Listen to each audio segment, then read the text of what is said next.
Hi friends, welcome to Maithi biryani சமையல். வாங்க mushroom biryani செய்யலாம். மஷ்ரூம் பிரியாணி செய்கிறதுக்காக நான் இங்கே ஒரு பேனை சூடு பண்ணி பேனில் 1 ஸ்பூன் நெய், 2 ஸ்பூன் கடலை எண்ணெய் சேர்த்துக்கிறேன். எண்ணெயும் நெய்யும் சூடுனதும் பிரியாணி இலை ஒன்று எடுத்து அதை 2ஆக கட் பண்ணி போட்டுக்கிறேன். பட்டை, லவங்கம், ஏலக்காய் இதெல்லாம் சேர்த்து ஒரு 2 நிமிஷம் போல் சூடாக விடுறேன்.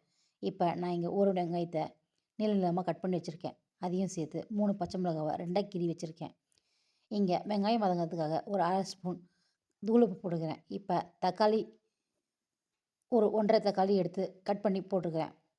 நான் இங்கே அரைக்கட்டு புதினாவை க்ளீன் பண்ணி வச்சுருந்தேன். அதையும் சேர்த்து நல்லா வதக்கி விட்டுக்கிறேன். இப்போ சாப்பாடுக்காக கல்லுப்பு 1 ஸ்பூன், தனி மிளகாய்த்தூள் ஒரு ஸ்பூன் சேர்த்து நல்லா வதக்கி விட்டுக்கிறேன். இப்போ இஞ்சி பூண்டு பேஸ்ட்டு 2 டீஸ்பூன் சேர்த்துக்கிறேன். இப்போ நல்லா கலந்து விட்டுக்கிறேன். மசாலா ரெடி ஆயிடுச்சு. நான் இங்கே மஷ்ரூமில் தான் பிரியாணி செய்ய போகிறேன். இங்கே 2 பாக்கெட் மஷ்ரூம் எடுத்து அதை வாஷ் பண்ணி கட் பண்ணி வந்துடுறேன். இப்போ மசாலா ரெடி ஆயிடுச்சு. அதில் 1 1/2 டீஸ்பூன் போல் தயிர் சேர்த்து நல்லா கலந்து விட்டுக்கிறேன்.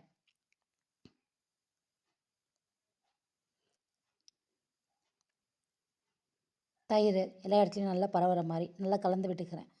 இப்போ மஷ்ரூம்லாம் கட் பண்ணிட்டு வந்தாச்சு.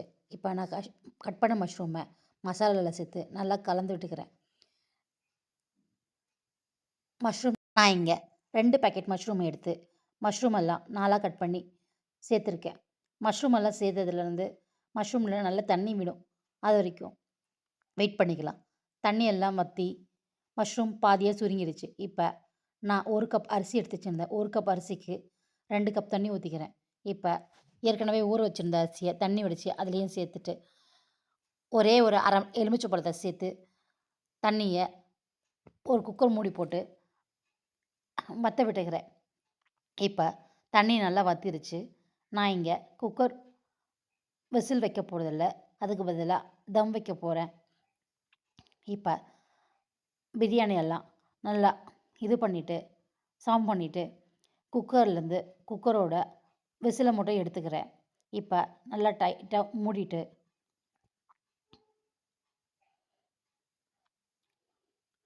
நான் குக்கரை எடுத்து பக்கத்தில் வச்சுக்கிறேன். இப்போ தோசைக்கல் ஒன்று அடுப்பு மேலே வச்சு தோசைக்கல் சூடாகிற வரைக்கும் வெயிட் பண்ணிவிட்டு இப்போ நம்ம ஏற்கனவே மூடி வச்ச குக்கரை எடுத்து தம் போட்டுக்கிறேன்.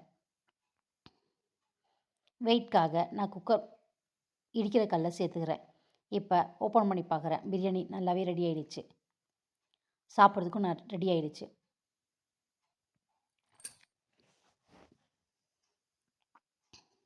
வாங்க சர்வ் பண்ணிக்கலாம். நான் இங்கே பிரியாணியை ஒரு பிளேட்டில் சர்வ் பண்ணிக்கிறேன். பிரியாணிக்கு தொட்டுக்கிறதுக்காக பாயில்டு எக் 1, தயிர் பச்சடி, புதினா சட்னி செஞ்சுருக்கேன். Thank you friends.